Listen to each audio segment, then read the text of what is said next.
If you're a lineman in charge of keeping the lights on, Grainger understands that you go to great lengths and sometimes heights to ensure the power is always flowing, which is why you can count on Grainger for professional-grade products and next-day delivery, so you have everything you need to get the job done. Call 1-800-GRAINGER, click Grainger.com, or just stop by. Grainger, for the ones who get it done. Blog Talk Radio.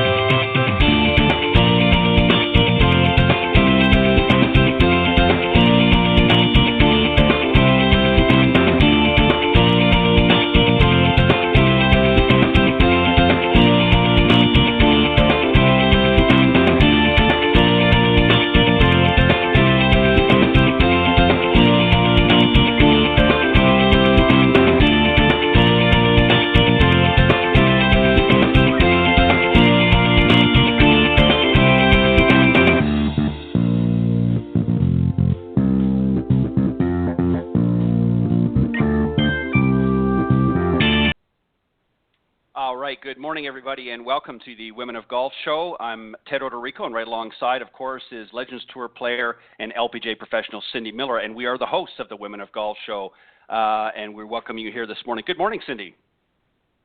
Good morning, Ted. What's up?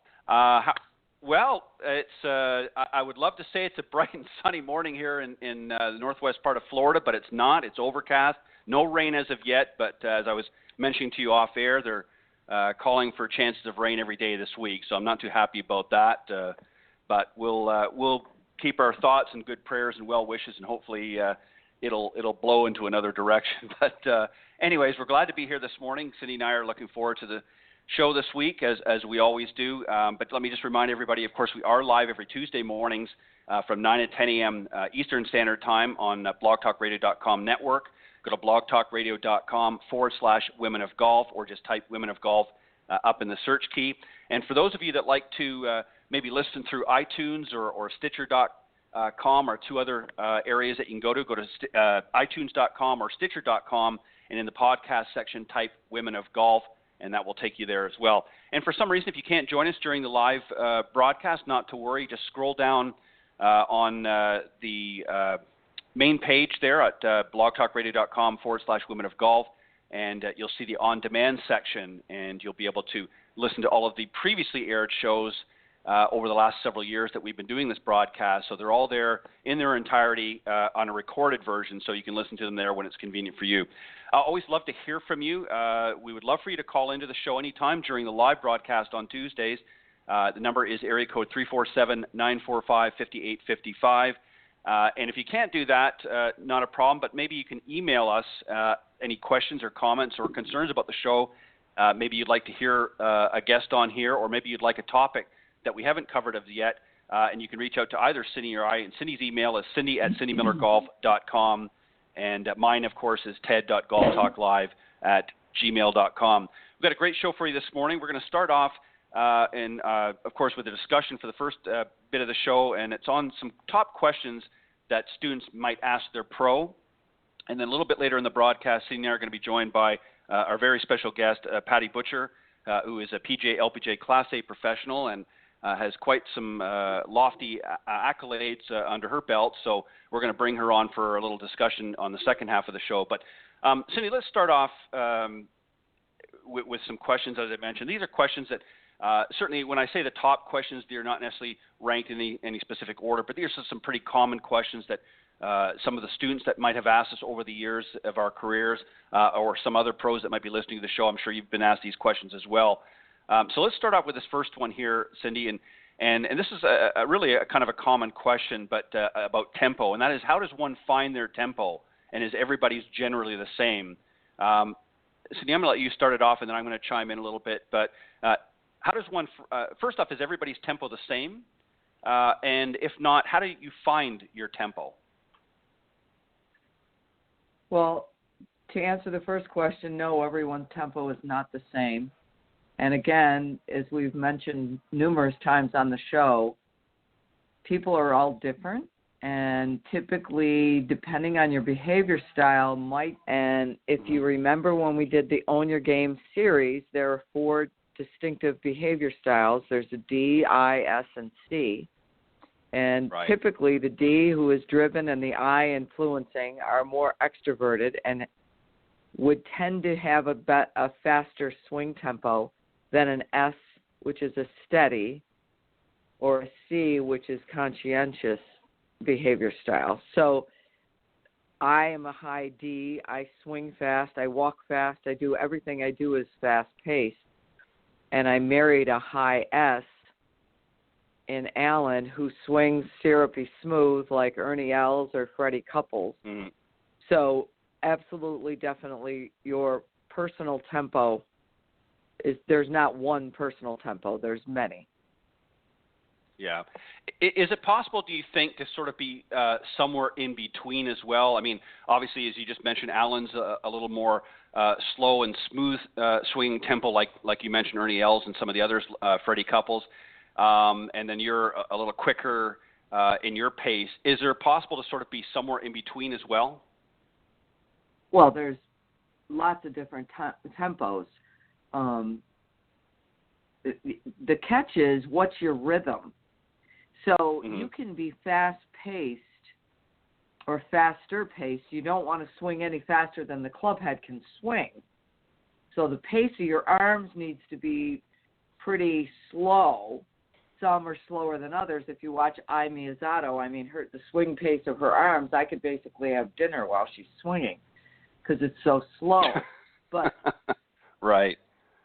But you need the timing of the pieces of the part to be in sync with the rhythm of the tempo, if that makes sense. So you might be 1 and 2 and, or you could be 1 and 2 and, but you can't be 1, 2. So finding your tempo is like a fingerprint almost. You know, you need to find what's the best pace for you to swing at, and that could be different for all kinds of people.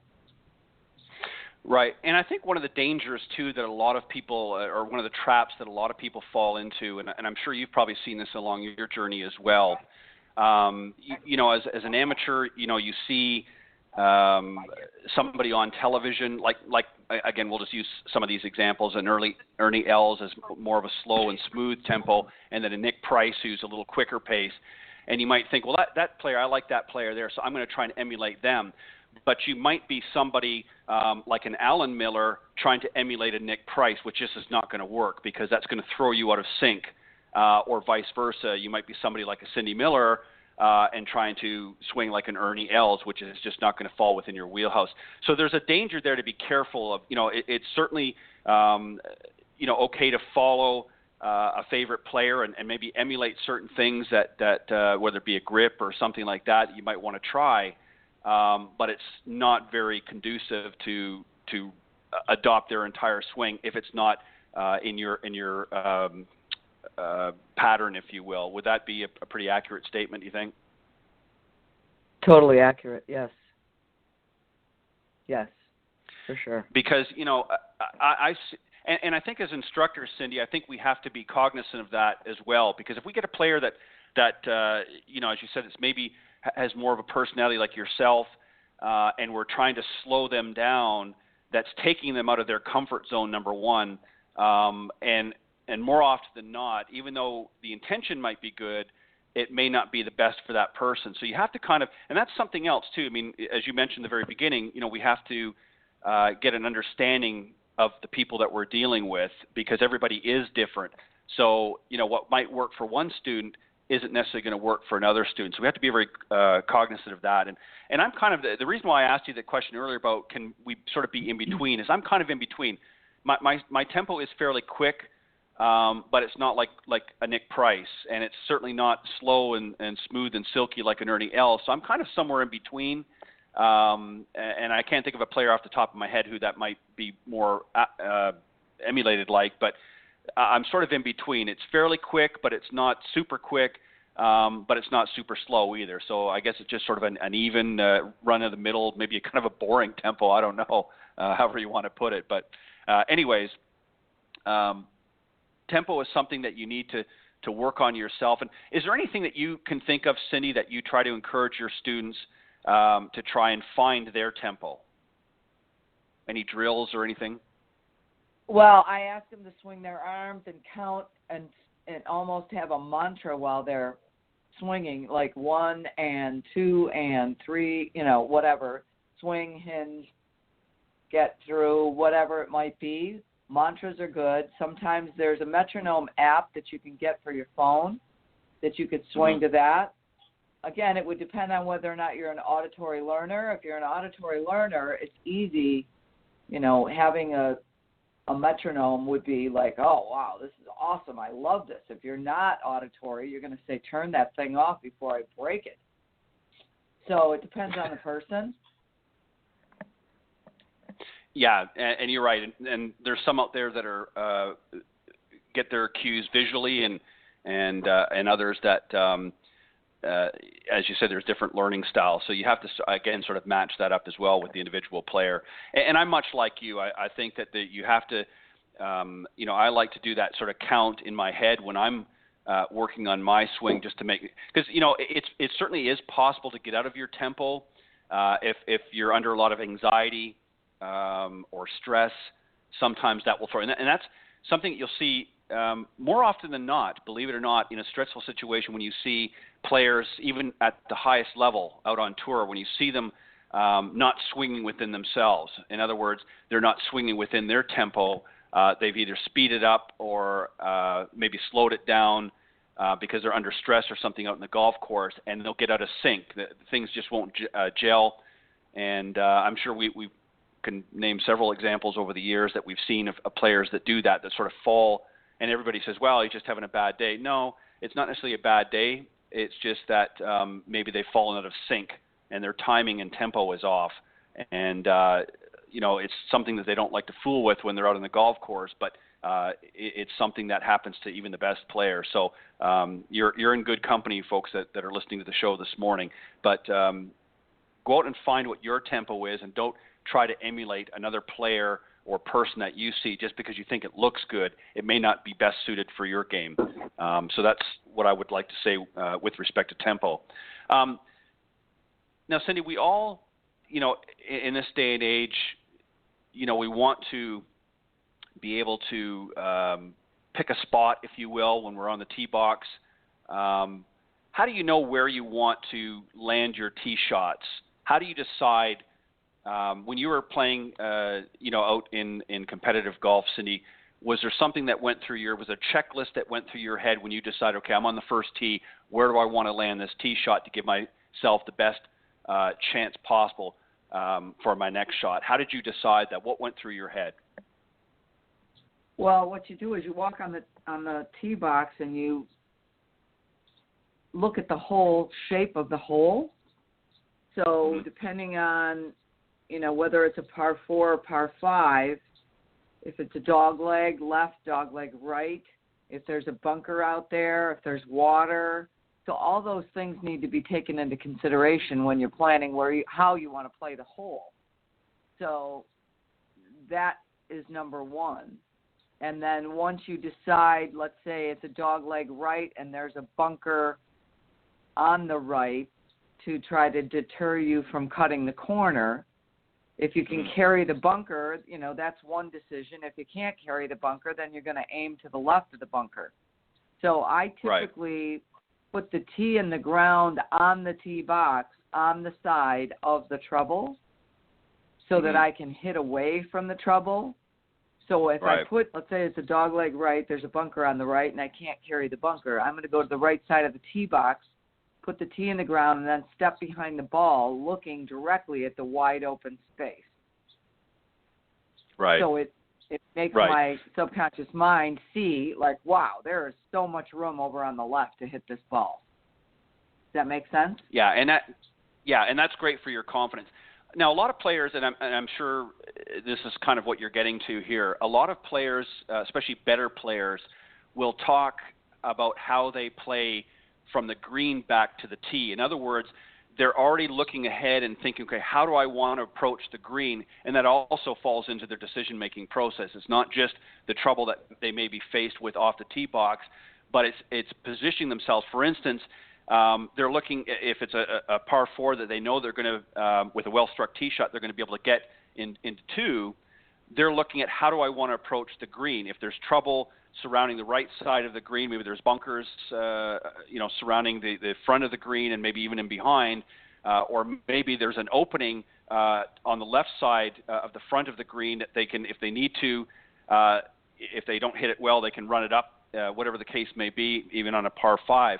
So do you factor that in as well? Is I'm playing sort of from the green back to the tee. In other words, I'm looking at what my next shot or shots might be, and that's going to also dictate how you play your tee shot? Absolutely. Well, you determine how you want to play the hole, and then you go from there. Right. So, yes, definitely. Right. And a lot of, I think your better players look at that. They look at the whole hole, and they look at what are their options overall. If it's something like, for instance, if it's a par 5 and they know that they're not going to get there in 2, if it's a hole that's extremely long, or maybe there's challenges that they're going to be faced with that they are pretty certain they're not going to get there in 2, then that's going to dictate as well how far and where they hit their first shot. They're not going to be as concerned with distance as maybe the accuracy, because they know they're going to hit a second shot that's going to put them in that perfect position that's going to allow them to hit their third shot. Now, obviously, most of the pros are pretty good and in most cases are going to be able to get in 2. But for you amateurs out there that maybe don't hit as far, if you know you're not going to get there on a par 5 in 2 shots, don't try and bomb it off the tee. Because then you're going to run into all kinds of problems. You're going to be all over the fairway, or you may be in the rough, or worse, in the woods or something. So you need to really look at the whole hole and decide how you want to play that hole. Do you want to play it in 3 shots? Are you able to play it in 2 shots? And then sort of that helps dictate as well where you want to position your first tee shot. What about windy days, Cindy? We all get faced with them. No day is perfect. Sometimes the wind can come up. It can be gusty. Sometimes it can be constant and steady. Any tricks to help prepare for that heading out on a windy day? Well, just realize that the scores are going to go up. Again, whenever the weather is a factor, some people try harder, find it out, and when you try harder and you try to defeat the forces of the wind or the rain or the heat, you're not going to win. So you need to be very aware that the scores are going to go up and almost try less, if you will, and just play smarter golf, because the wind's going to get you, and you need to allow it to win. Otherwise, you're not going to. And you have to play smarter. You have to take extra clubs, all that kind of stuff. So that's what I would say. What do you say? Last night it was kind of interesting, and one of the reasons I'm glad this question was in here is Michael Breed, of course, PGA Professional, who is on, of course, the Golf Fix on the Golf Channel, talked a little bit about that on the driving range last night in the segment. I think it was actually a repeat, because I believe I've seen it before. But, he talked about how to play the wind. And, for a draw wind or a right-to-left wind, of course, he talked about playing a cut shot into that wind to help keep the ball straight. And so when you're faced with a situation like that, and obviously this is geared for some of the better players out there that are confident in their ball striking ability, that are confident they can hit a cut shot, there's a lot of tricks. And conversely, there are options where you might want to let the ball ride the wind and take advantage, maybe in a longer par 5 where there isn't a lot of trouble out in the fairway. You can hit it and let that right to left wind carry the ball a little bit further, because it's going to obviously curve the ball in that direction anyway. So sometimes you can get a little bit of a draw without actually hitting a draw, hitting into that right to left wind if you're careful. So sometimes the wind can be your friend, Cindy, and sometimes it can work against you. But I think what you said is pertinent. I think you need to plan if you know ahead of time it's going to be a windy day, maybe you might want to change some different clubs. Instead of maybe using your driver, you might want to have maybe a hybrid or two in your bag if you've got one that will maybe help you a little bit better off the tee. The other thing that I would say in windy conditions is, and this works both hitting full shots and even on the putting surface as well, is you might want to adjust your stance a little bit, widen it a little bit to make, especially if it's really windy, to make sure you have a solid base to work from. Because if you're somebody, especially if you have a narrow stance to begin with, and you're out there in a windy day, and you're tall like me, I'm 6'4", so if I have too narrow of a stance and it's a pretty gusty day out there, Cindy, it's going to blow me all over the place like a wet paper bag. So, I want to widen my stance a little bit, and then I want to particularly pay attention and swing within myself, not to get too aggressive with the swing, and just swing a nice, easy swing as possible so that I make sure I make good contact and I'm not trying to rush the process. And that was some of the things that I try to do in windy days. But I like the tips that Michael gave last night on the Golf Channel for those that can take advantage of some of those winds by hitting specific shots to help take advantage of the situation you're faced with. So those are some things, some good tips, Cindy, I think that we can all adhere to. Anything else that you want to add? Yeah. One other thing, what I would suggest you do is you throw up grass like you see them do on TV to see which way the wind is blowing. Mm-hmm. And when you throw the grass up, watch to see if the grass soars or if the grass gets knocked right down. Because sometimes if you can feel as though the wind's coming from behind you from right to left and that it's going to help the ball go farther, throw that grass up, and if the grass falls down, it means the ball's going to get knocked out of the sky. And if the grass soars, the ball's going to ride the wind. So that's really important because a lot of times students, when we're doing playing lessons, will think, oh, well, I'm with the wind, it's going to go further. When in truth, it's going to go shorter because it's going to get knocked out. Yeah, that's a great tip. And I try to do that as well. Sometimes I forget, but I try to do that when I play as well, is to just take a few, a few blades of grass, pick that up and sort of toss it in the air and let it, if the rides with the wind or if it gets knocked right down, then that kind of tells me what I might be faced with.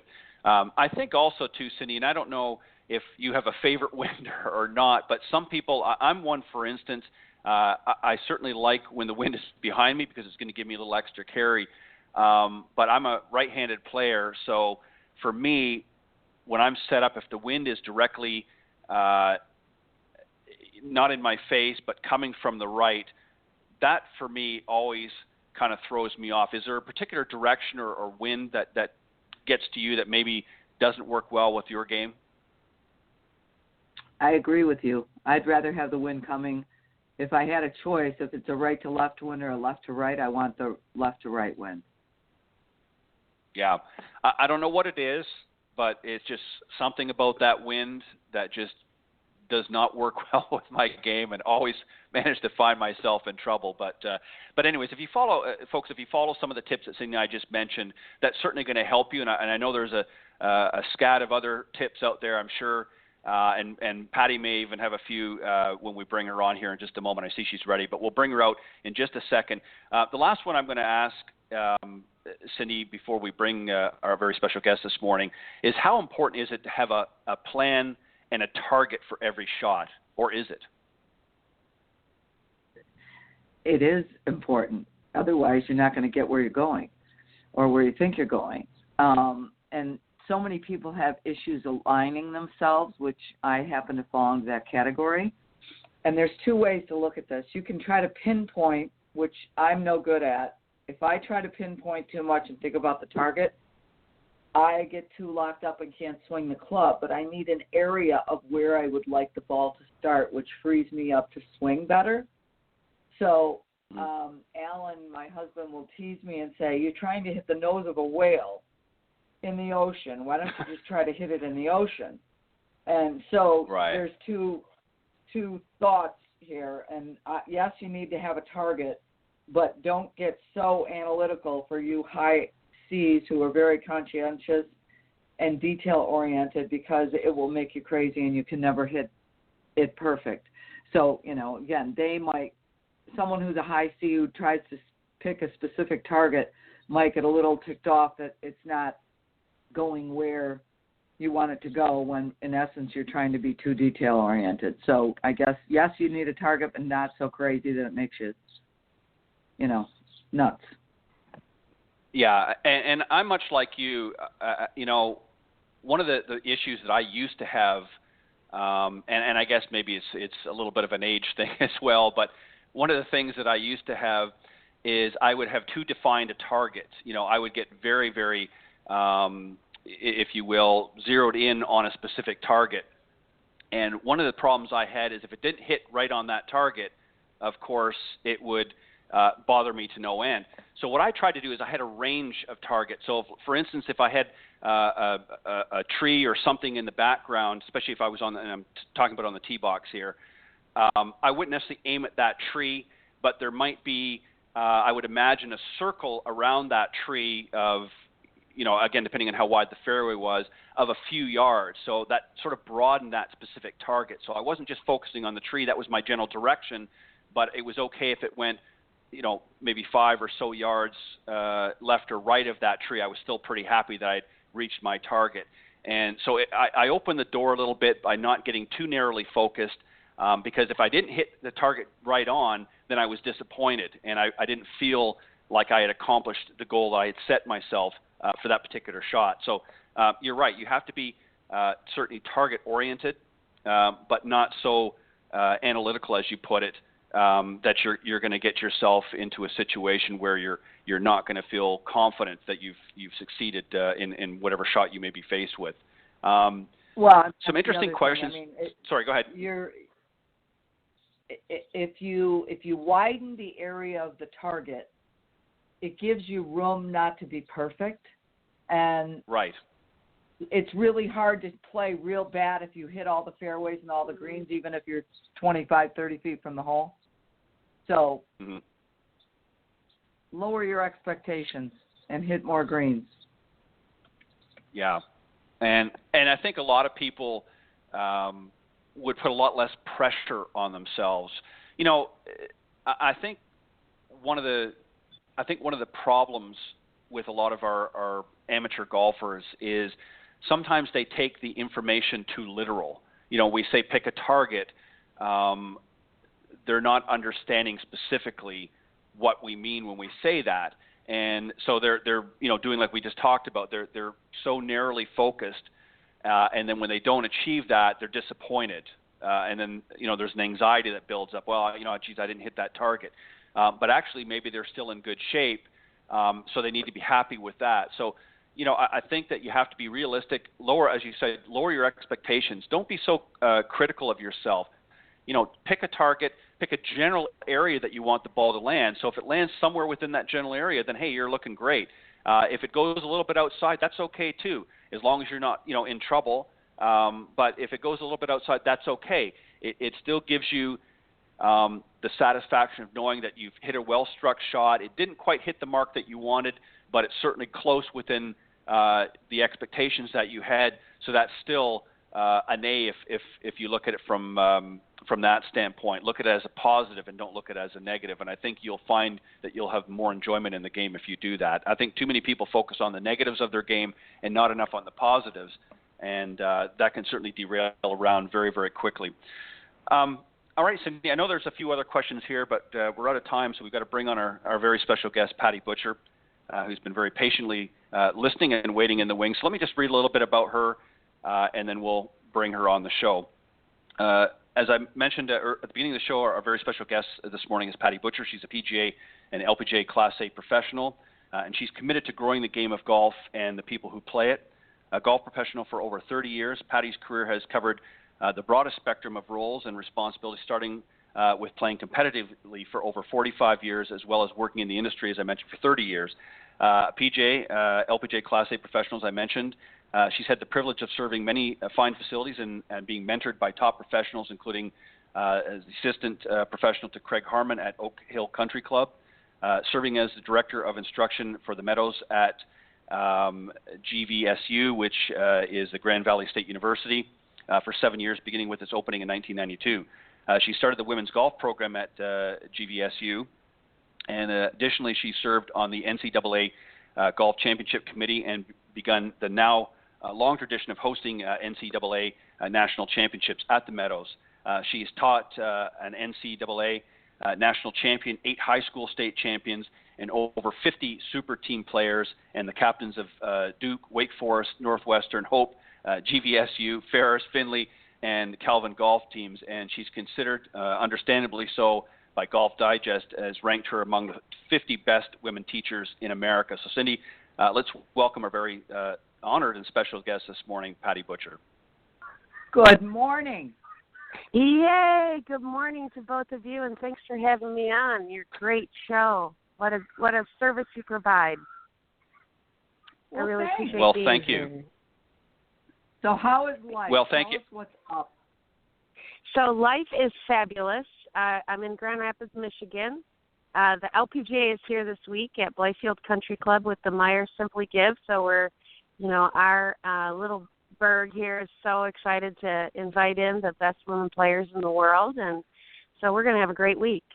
What are you doing? Anything fun for the week? Well, let's see. Today we have the junior clinic, of course, and, be out there. And I have a LPGA USGA Girls Golf Club, and we'll be stalking the grounds on Thursday. And then, of course, I'll jam in some private lessons in between. And so dinner with friends and lots of fun. That's awesome. Awesome, awesome. It's like the carnival or the circus comes to town. Exactly. Exactly. You know how it goes. I do. So who's your favorite player? Well, right now I'm really so excited to see the level and the depth. And so, as far as favorites go, I think, for me, watching the people I haven't really ever heard of before is kind of fun because I'm so impressed with the depth on the tour these days. And so it's been an amazing thing to watch as my career has progressed and pretty impressive. So as far as my top favorite, I kind of like Lexi Thompson. I think she's just fun to watch for me. Awesome. Yeah, so, yeah, I agree. But the depth is really incredible. Yeah, there's a lot of this is Ted, by the way. There's a lot of great players on the LPGA right now. Some up and comers, new to the field, if you will, and certainly some veterans along the way. But what do you find, I guess, different in today's game with some of the girls that you see out there in the LPGA? What's different about them than from maybe some of the earlier times on the LPGA? What do you notice different about them? I would say that not only are they technically better, they're so much stronger.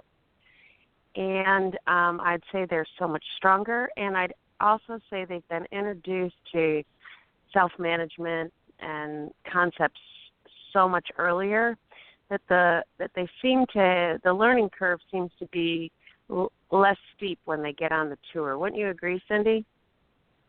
Absolutely. That I think that Lynn and Pia, and I know they've been guests on your show, they've helped all of us introduce concepts and how to teach them to our players so much younger, and self-acceptance and variability and all the things you were talking about, how to lower your expectations. And I think for years they've been taught and modeled. I just think it's much more pervasive in the skill sets of the teaching professionals that are helping them. And so I remember Craig Harmon telling me one time, an amateur tries to do too much when they get in trouble, way more than a pro's ever going to do, because the pro remembers who hit it there. That if we could if we could send a ball on a rope, we wouldn't be over in the trees. So and while an amateur may try to pull off that 1 in 10 heroic shot, the pro's going to go for the shot that gets him out of trouble 9 out of 10 times. So the amateur is going to try that 1 out of 10, and the pro's going to do the 9 out of 10. And so just like you were talking about earlier, Ted, about some of the targeting and pre-shots, I think that those are all skills that we as teachers have gotten much better at helping our players integrate into their game much, much sooner than ever before. Yeah, and that's a great point. Thank you for that. Patti, I think one of the problems that I see as a teacher with students, especially if they've come to me, they've maybe had, played for a little while, and they get too target specific. Certainly targeting is important to have a plan, but they get so specific, like, and that's why I used the example I did is, well, I'm going to aim for that tree. And when they're 20 yards right or 10 yards left or something like that, you can almost hear like the sigh that, well, I didn't hit my target.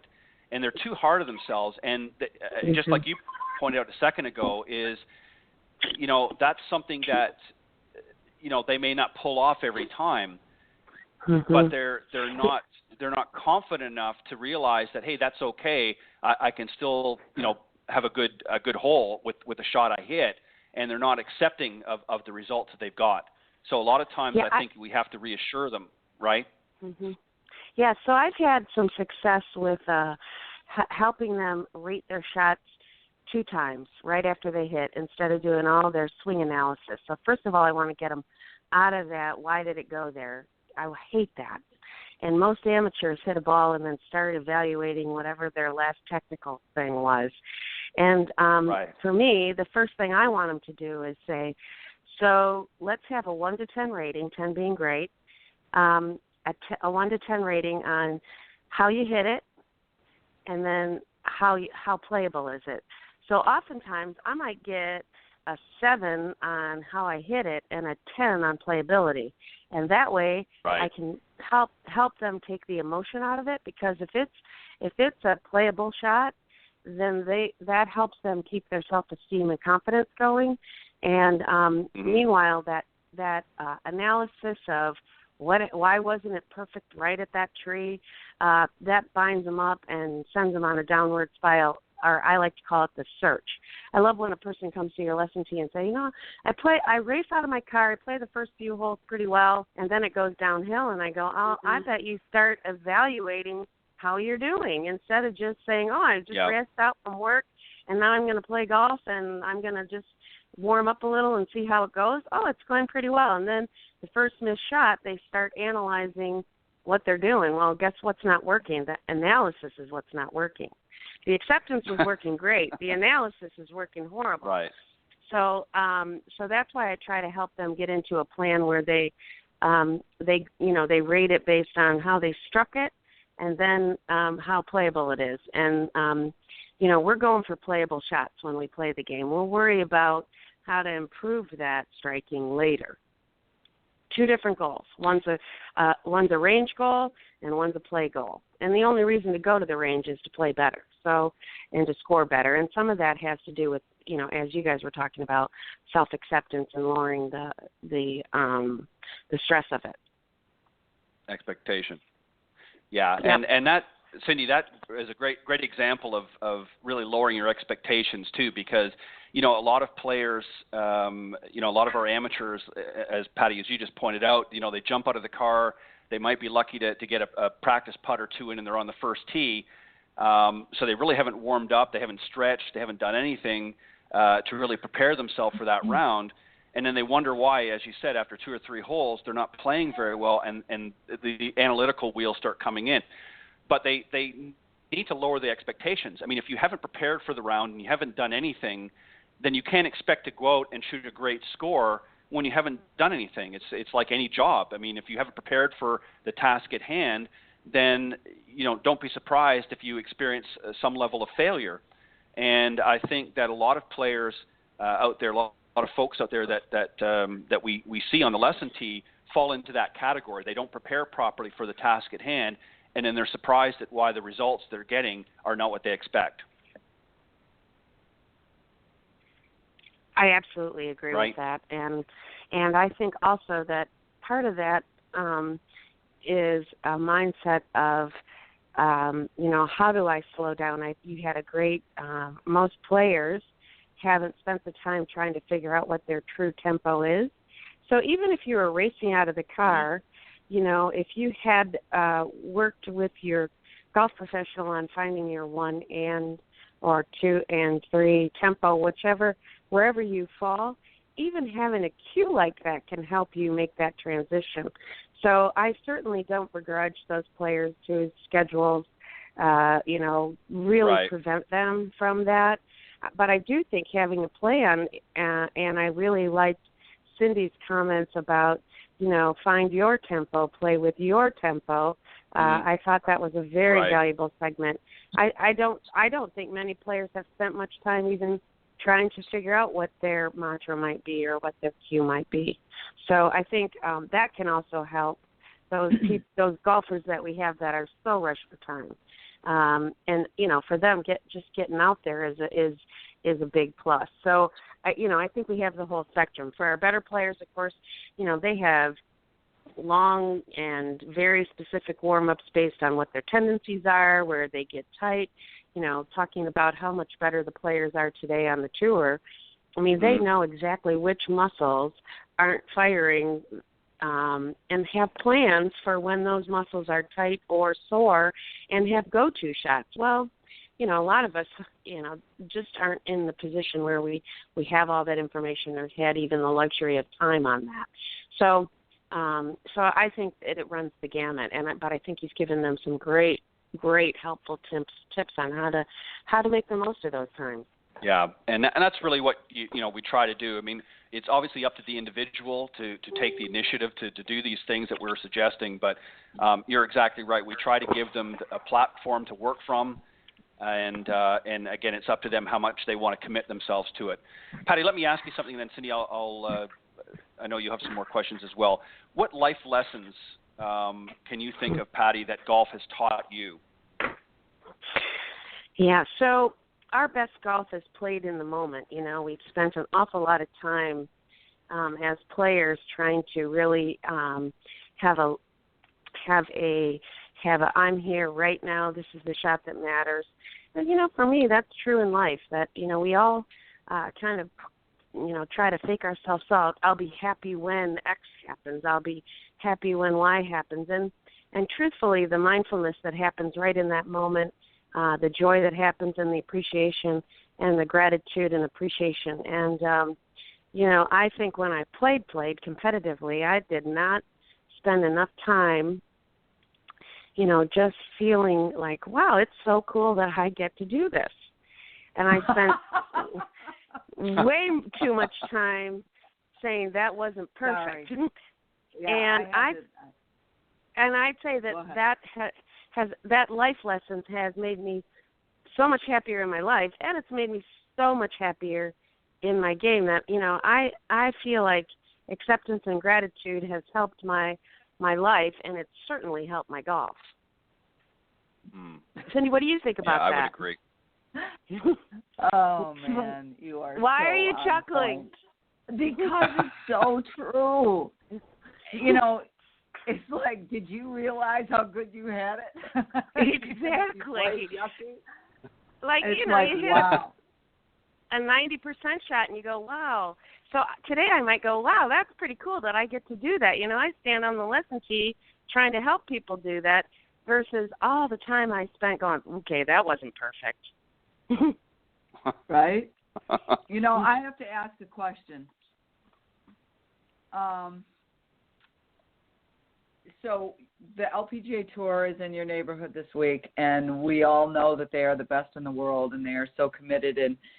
And most of these young women and some older women have been practicing and playing, and golf has been their life for a long time.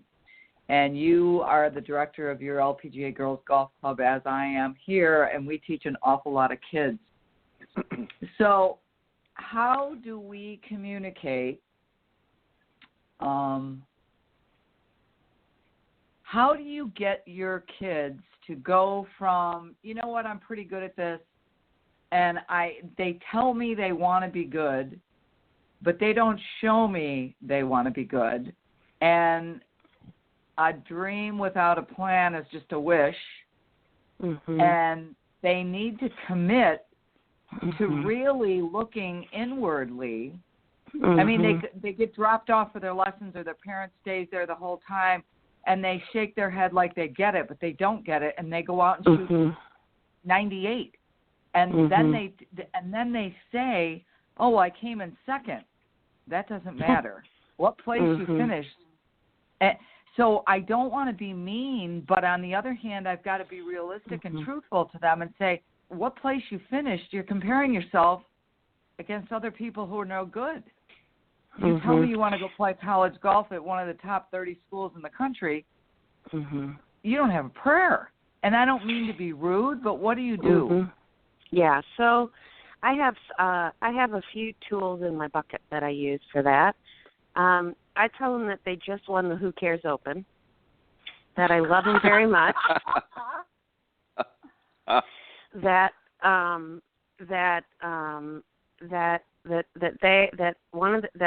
they are really special but not unique, and that here's the thing: I'm always going to have their back, and I'm always going to be their ally, and part of that is that I'm always going to tell them the truth.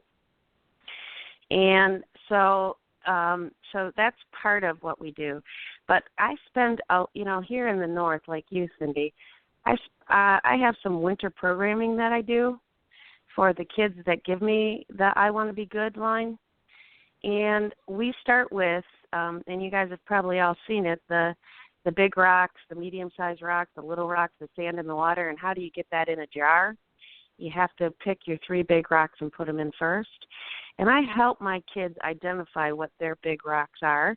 And we talk a lot about how your time has to match your intention. And so if these are your big rocks and golf is one of them, then this is what it needs to look like. And so I try to educate them about what that process looks like. And I ask people, and I can help them make a plan, and we set it out in like 4 or 5 year increments, because usually that's like you get a junior golfer that wants to play high school. Okay, then you get the one who wants to have a choice and a chance. I like to call it a choice and a chance. And what does that look like? And I actually, part of that is I program some time with their parents to see if they're on board, because as you know, Cindy, that requires quite a time and resource commitment from the parent as well. So I explain to everybody what that looks like, and then I let them make a pick, and we commit to a year. This is what I'm going to do this year to get to this goal, and these are the things I commit to doing, and that means I'm putting in my basement or 20, and I really am specific and say, okay, this is what it looks like, and I go to my trainer on these days at this time, and I do these things, and I see Patti, I play in these tournaments, and I practice these things, and I help them make a plan, and then we have a set time to evaluate it. So I try to take their feelings out of it until we're talking about, wow, I need you to help me manage my nervousness. That's a different matter than I feel good about my outcome. So I try to take the outcome out of it and stay right here, right now. But I'm like you, that the plan is what matters. And, you and I, all we had were Hogan's 5 lessons. And it said, go hit balls until your hands bleed. That's what we knew. Boy, we know so much more today about how to practice, game-like training, how to practice, the mental stuff, how to set up your practice to be so much more productive. I mean, the information that Cindy and I had was, okay, sundown, and you have to have blisters on your hands, and that's what you do. But now we have so much more information, knowledge, and how to help people be productive. And so I'm like you, Cindy, but I start with, you just won the Who Cares Open. And another difficult one that I think, Cindy, and I don't know about you, but I get the athletic ninth grader who happened to play well in a tournament, whose parents now think she's going to get a college scholarship. And the truth was she didn't have the nervousness because she'd never done it. And now she's got all these people telling her she could be good, but it's just a little bit. Well, the truth was she has, a golf swing with 14 hitches and a giggle, and that thing isn't going to repeat itself. unless there's absolutely no expectation at all. And they kind of go backwards for a little while they're making their swing simpler so that they can hold up under pressure. And so I tell them that's exactly what may happen, and I'm going to be with them while this happens. And it may be slowly, it may be quickly, and I try to explain that this is a natural part of the process. And, you and I, we didn't have anybody to explain those things to us. We had to go through them. Like, why am I getting, why is this not working? Feeling like there's something wrong with us when, in fact, I needed to be on this process and on this journey, and that it isn't a sprint, it's a marathon. And, you have to have the right measurables, And so people, the old school with technology, and I think, so for me, technology helps my students measure progress, not outcomes and trends. Mm-hmm. And so, I mean, as Cindy and Alan and so many teachers out there, that our eyes see what the TrackMan tells us. Very few of us need that piece of equipment to tell us what just happened. The student, however, likes to know the trends. And so if I can help and show them that they're moving in the right direction when they're doing certain motions, then I can help them build confidence and stay in the process with me.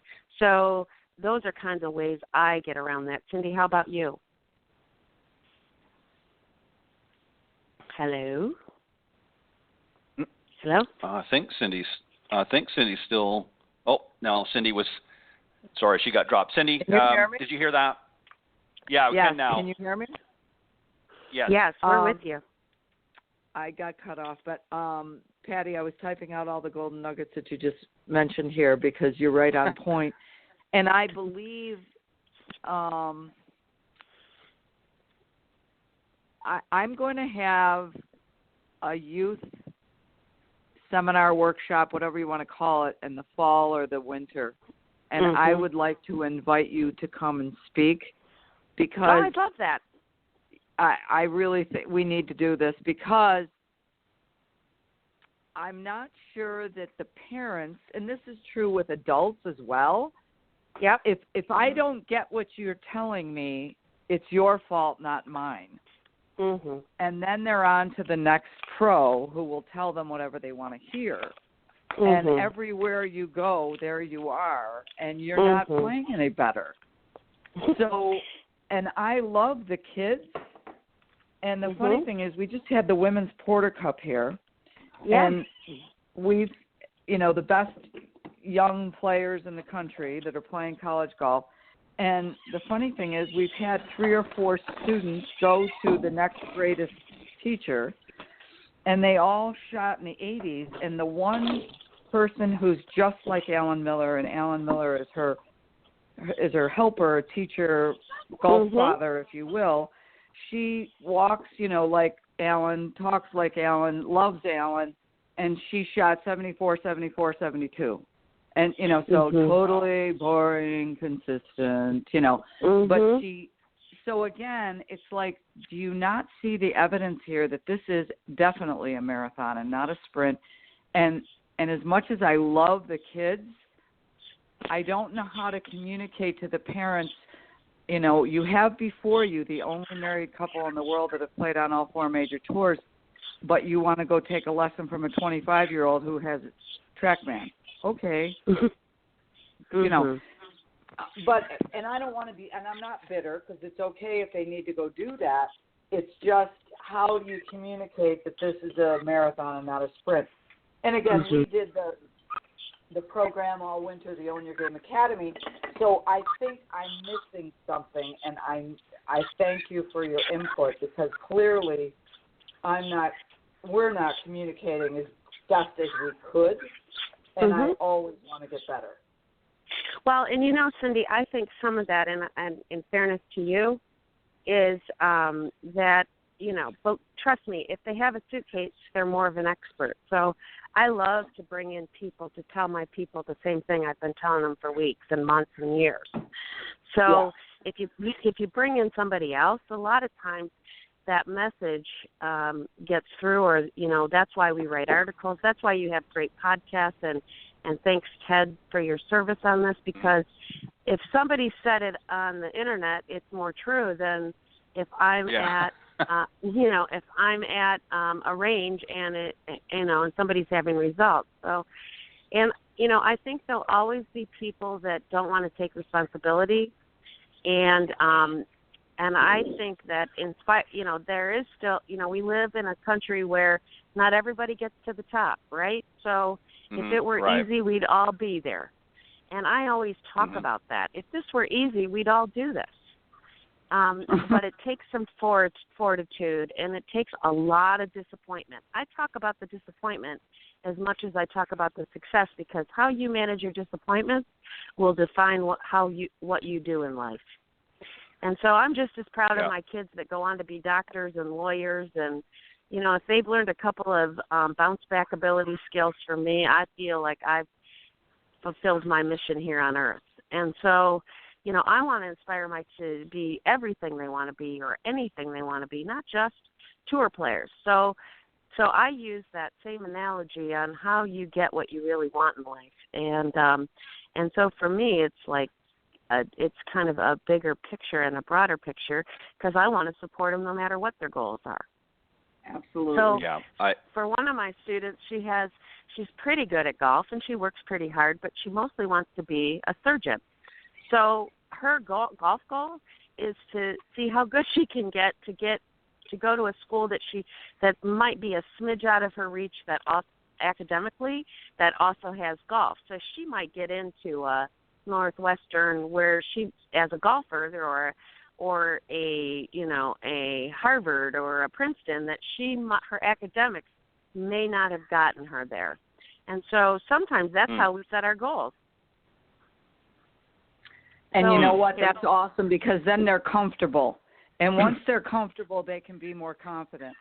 And exactly. I believe that some of these parents are pushing kids with unrealistic expectations, and it's like, why don't you just love your child and not care about the outcome, and help them to learn these lessons of failure and fortitude and accountability and responsibility, and let them be a better administrator, lawyer, whatever it is they're going to be, and they are going to have a game for a life.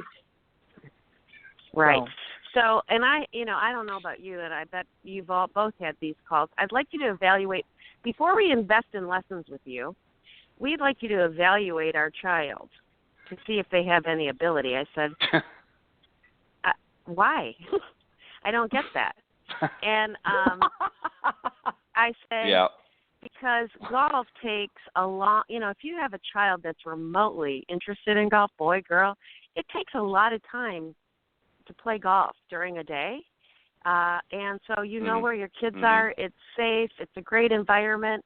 I said, why would it matter if they're any good? I mean, it's so much better than so many of the other things they could do, that to me, I'd want to encourage that however I could. Absolutely. So I think making sure, and I think it's just like what you guys talk about with student-centered teaching, that I really want my students to set the goal, not me. And my job is to help them get there. Yeah, that's exactly right.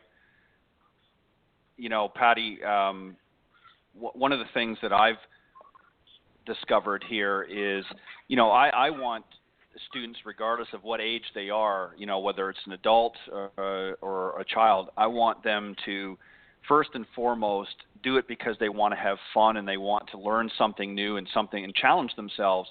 And, I've had, I do a lot more corporate stuff now, but I have done, a lot of the other as well. And one of the things that used to drive me nuts is what you just said is, parents would call and want you to evaluate their child and see, basically where they're at. And to me, it's more for the parents' benefit than it really is for the child's. And I think that the parents put too much pressure onto those children, and they get into a situation where they just either burn out or they can't handle the expectations that are thrust upon them, and then they end up going away from the game because they don't enjoy it. They're not having fun. They're not out there doing what they want to do. They're out there doing what their parents want them to do, and that's a danger that we all have to, guard against as professionals. Is we have to make sure that the person that's coming to us understands the reasons, and Cindy, as you always say, the why. Why am I here? Why do I want to play? Why do I want to learn the game? And it's based on those answers how I proceed or how I move forward. And one of the biggest things that I wish parents would just drop their children off and then go somewhere for an hour and a half, go and have a coffee somewhere, just get out of the way and let the child learn, because that's what they're there to do, is to learn, and let them ask the questions they want to ask, not the ones that the parents are feeding them or doing. And that's the way I look at it. But unfortunately, Patty, we've run out of time. Are we out of time? I don't get to say my best Cindy Miller lesson. Yes. So Cindy Miller told me, go ahead, and real it was quick, a seminar. Real quick. She was a seminar. She told me a beginner woman just wants to get the ball in the air. So you put it on a tee, get her hinging her wrist and unhinging them, and that ball goes in the air. So I think you got to meet the students where they are, and Cindy Miller taught me that lesson many, many, many moons ago. So I appreciate her very much. And Ted, thanks for all you do.